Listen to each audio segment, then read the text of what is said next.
ఈ నెలాఖరు కల్లా మేడారం జాతర పనులు 100% పూర్తి కావాలని అధికారులను ఆదేశించారు మంత్రులు కొండ సురేఖ, సీతక్క. మేడారం ఏర్పాట్లపై సమీక్ష నిర్వహించిన మంత్రులు అధికారులకు కీలక ఆదేశాలు జారీ చేశారు.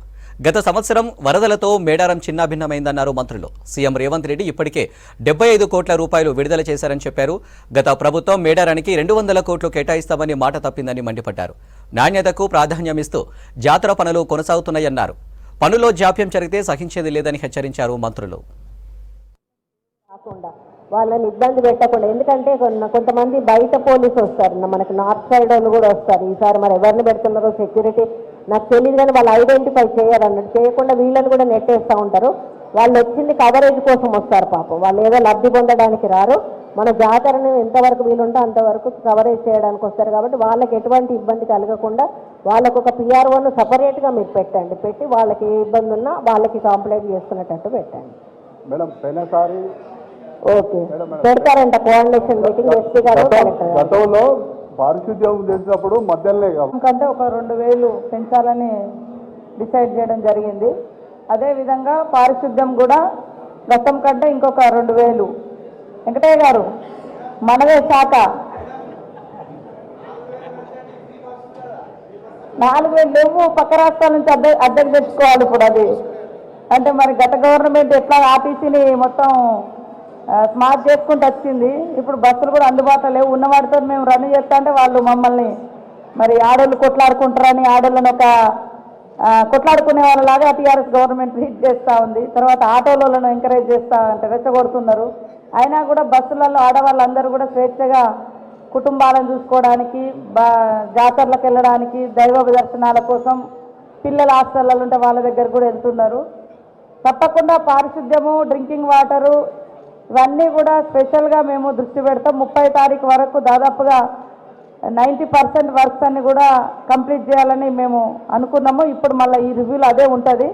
మీరందరూ కూడా పత్రికా మీడియా సోదరులందరూ కూడా సహకరించాల్సిందిగా కోరుతా ఉన్నాం. ఏమున్నా కూడా నాకు కానీ, అక్కకు కానీ, మళ్ళీ ఎస్పీ గారికి కానీ, కలెక్టర్ కానీ చిన్న మెసేజ్ పెట్టినా మేము వెంటనే రిప్లై ఇచ్చి వాటిని ఎట్లా సరి చేసుకుంటాము. ఒక పాజిటివ్ వేవ్, ఎందుకంటే భక్తులందరూ కూడా అక్కడికి పోతే అయ్యో మాకు దర్శనం అవుతుందా లేదా అనే భయమైనటువంటి పరిస్థితి కాకుండా సాఫీగా దర్శనం అయ్యేటువంటి అవకాశము ఖచ్చితంగా ఉంటుంది. రోడ్లు వెడల్పు అవుతున్నాయి, బస్ స్టేషన్లు వెడల్పు చేస్తున్నాము, క్యూ లైన్స్ బాగా చేస్తున్నాము, డ్రింకింగ్ వాటర్ ఎక్కువ చేస్తున్నాము, అన్నీ ఎక్కువనే చేస్తున్నాము.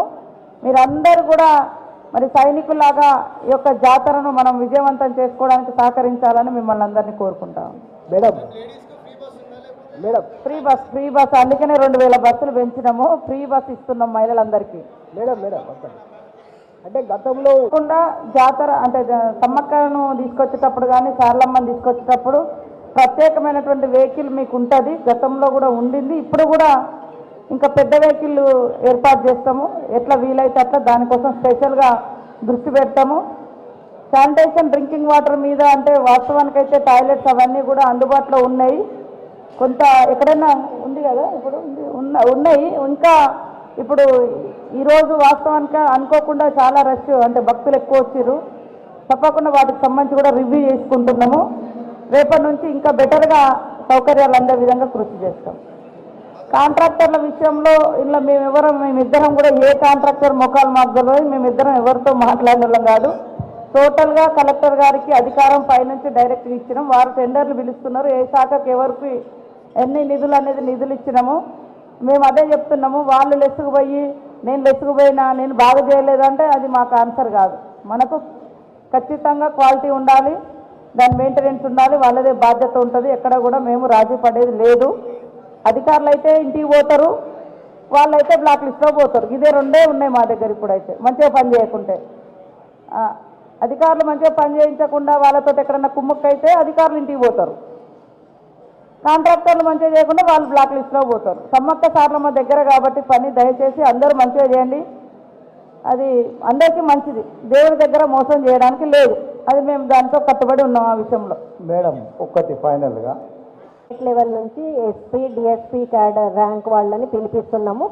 వాళ్లకు ఎక్కడెక్కడ బాధ్యతలు చెప్పాలో అక్కడక్కడ అప్పచెప్తాము. అటువంటి డిస్టర్బెన్సెస్ లేకుండా చూసుకుంటామని ఎస్పీ గారు చెప్పడం జరుగుతుంది. పీస్ఫుల్ జాతరనే మా లక్ష్యం. అంతకుముందు ఎక్స్పీరియన్స్ వాళ్ళనే పిలుస్తున్నాం మనం, వేరే వాళ్ళని కాకుండా అంతకుముందు ఇక్కడ చేసిన వాళ్లకు ఎక్స్పీరియన్స్ ఉంటుంది కాబట్టి అటువంటి అధికారులనే తీసుకురావాలి. Right, thank you thank you thank you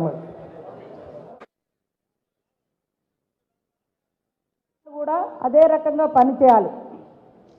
కాజ్వేకి సంబంధించి ఊరట్టంది లాస్ట్ టైం వట్టిగానే మట్టి పోసిర్రు, కానీ ఈసారి పైపులు వేసి దాని మీద సీసీ పోస్తున్నాం. ఎక్కడ ఏ చిన్న అవకాశం దొరికినా కూడా లాస్ట్ టైం కొన్ని మట్టి పోసినా కూడా అట్లాంటిది వద్దు, పర్మనెంట్ స్ట్రక్చర్ కావాలని మేము చేస్తూ ఉన్నాం. అదేవిధంగా మీడియా పాయింట్ కోసం కూడా ఇంకొక సపరేట్ మీడియా పాయింట్ను కూడా ఈసారి ఏర్పాటు చేస్తూ ఉన్నాం.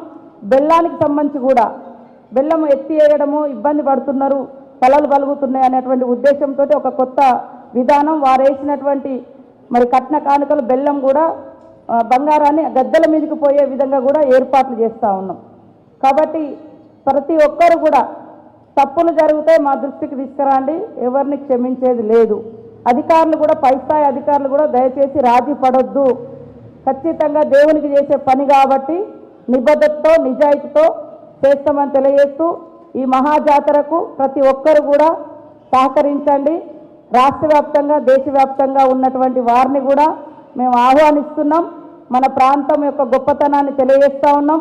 సమ్మక్క సారలమ్మ యొక్క గొప్పతనం ఏంటిదంటే తెలంగాణ ప్రజలు కోరుకున్న తెలంగాణ బిల్లు 2014లో అక్కడ సోనియమ్మ పార్లమెంట్లో ప్రవేశపెడితే మరి ఆ రోజే గద్దెల మీదకి వచ్చిన తల్లి సమ్మక్క యొక్క ప్రజల్లోకి వచ్చినటువంటి రోజు 2014 మరి ఫిబ్రవరి 13 ఇంట్రడ్యూస్ అయిందంటే బిల్లు పార్లమెంట్లోకి ప్రవేశం జరిగింది. అదే రోజు సమ్మక్క గద్దెల మీదకి వచ్చినటువంటి రోజు. ఇట్లా ఎన్నో విశిష్టలతో ఎంతో కోట్ల మంది భక్తుల యొక్క ఆలోచనలను, అవసరాలను, అవస్థలను తీర్చగలిగేటువంటి కొంగు బంగారం లాగా విరాజిల్లుతున్నటువంటి తల్లులు సమ్మక్క సారలమ్మ. కాబట్టి ఎవరు ఎన్ని చిల్లర రాజకీయాలు చేసినా నిబద్ధతతో మేము చేస్తూ ఉన్నాం. నిబద్ధతతో పని చేస్తామని కూడా ఈ సందర్భంగా తెలియజేస్తూ అందరూ సహకరించాల్సిందిగా మనస్ఫూర్తిగా